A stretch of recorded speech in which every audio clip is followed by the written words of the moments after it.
Oftentimes, the act of playing a game is not a solitary act, but is a dance of several players all operating in the same game system.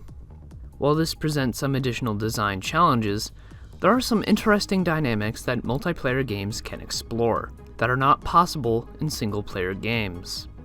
Today we're going to analyze one of these dynamics and explore how it can be used to make multiplayer games more deep and interesting. That concept is donkey space, so without further ado, let's begin.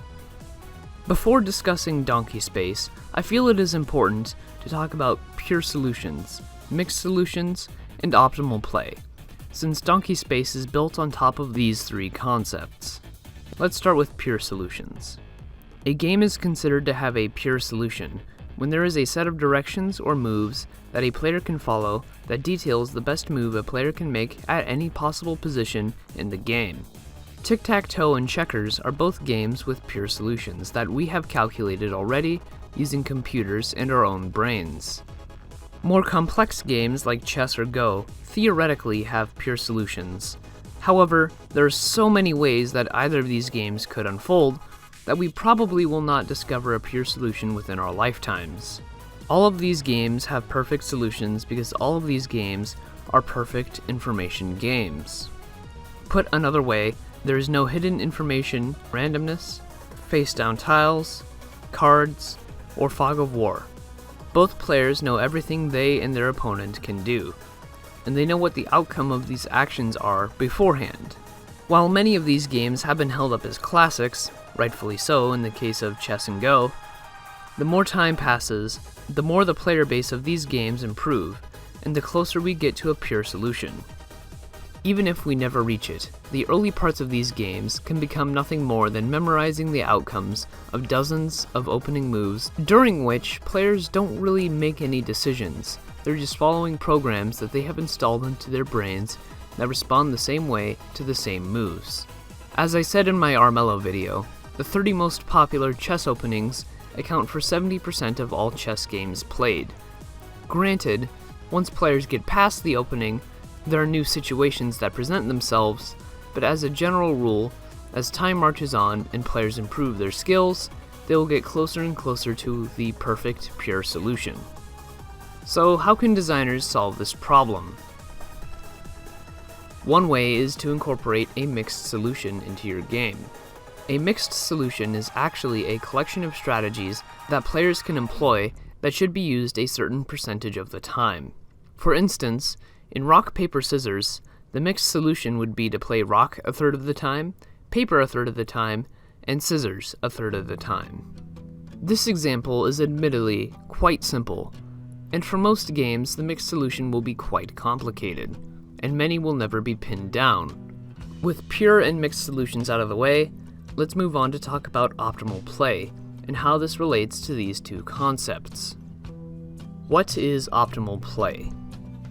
Well, for this video, I'm going to need to clarify what I mean when I say optimal in this context, because the common everyday English and the more mathematical definition diverge, and this can lead to some misunderstandings if I don't lay out what I mean by optimal.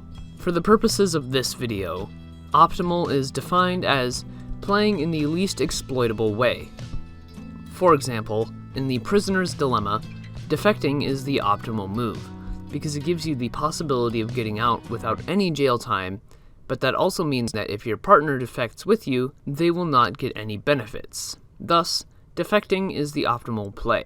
Many decisions in competitive games theoretically have some optimal strategy that can be employed in any scenario. This doesn't mean that the optimal strategy will be the best strategy. Far from it, actually. To illustrate this, let's look at rock, paper, scissors again. As I said, the optimal strategy for rock, paper, scissors is to play each option 1/3 of the time, but this isn't always the best way to play. Let's say your opponent only throws rock.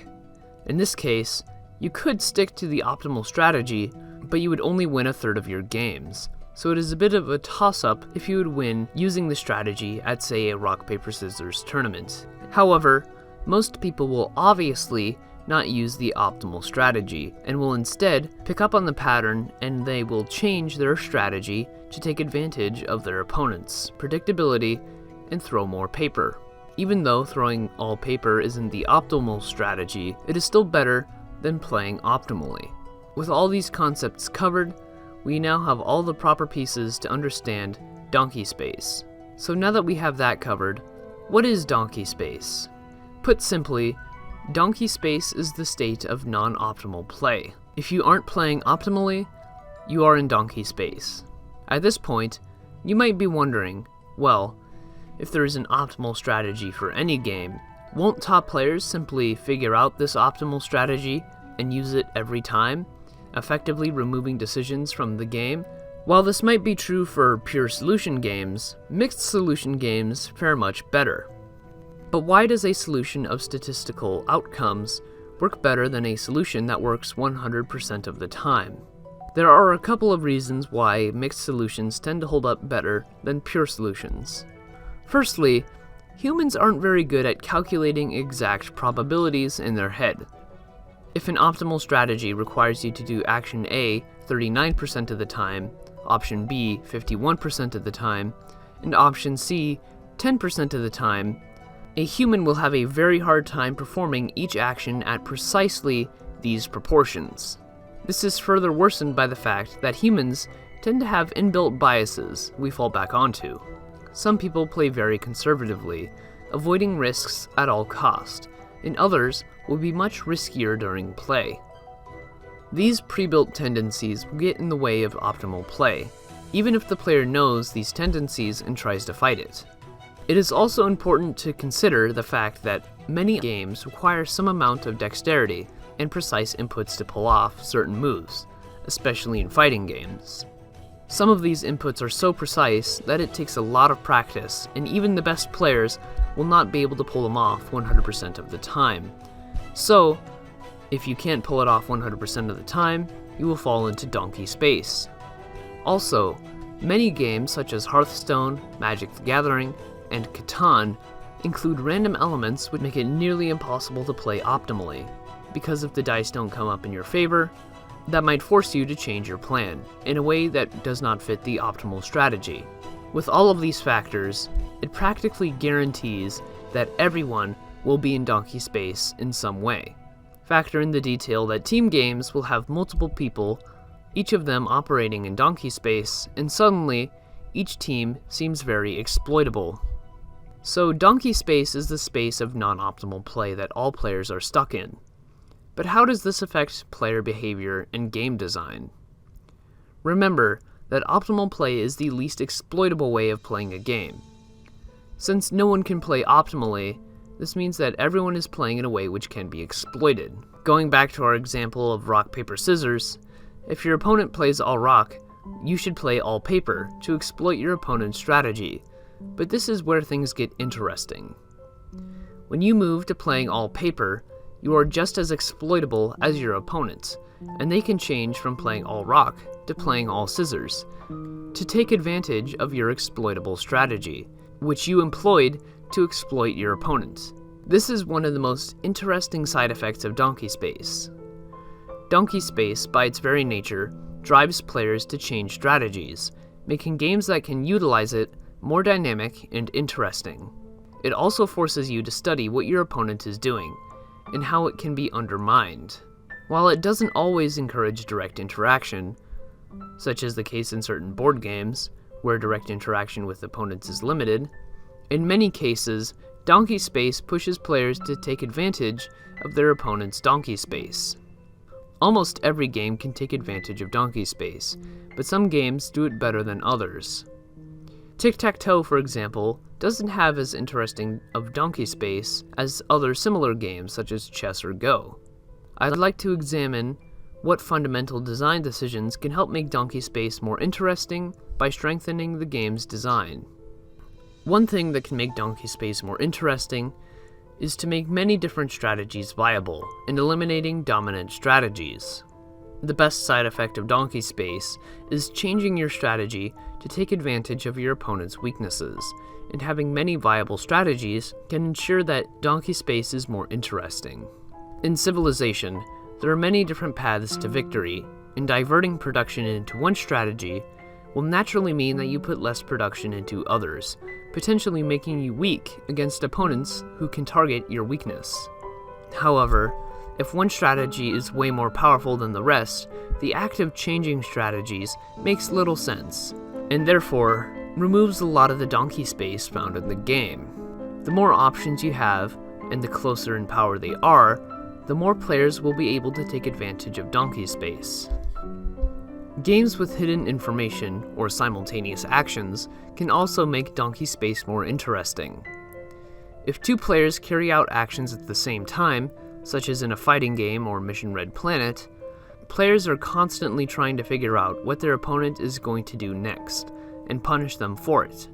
If you know your opponent is going to do one specific attack, you can play in a way that will counter that specific attack, but if they know that you will counter that attack, then they can do a move that counters your move. This real-time back and forth is very good at encouraging players to play in a certain way, but it is still possible to do something similar in turn-based games. In Magic the Gathering, there are some cards that can be played instantly, that can counter other cards. Some players will leave mana untapped on their opponent's turn, so they can use certain cards to counter their opponent. But there are also players that will leave them untapped so their opponent thinks they have a counter spell, when in reality, they have nothing. This might stall your opponent for a turn, but it is also a non-optimal play, and it might backfire if they see through your bluff. Donkey space also tends to thrive when players have a lot of direct player interaction. While every game will have some interaction with other players, the more direct the interaction is, the more players will be able to counter and take advantage of their opponent's weaknesses. If you cannot block or slow your opponent's progress, then only the most optimized strategy can win. This interaction can come in many forms and many degrees.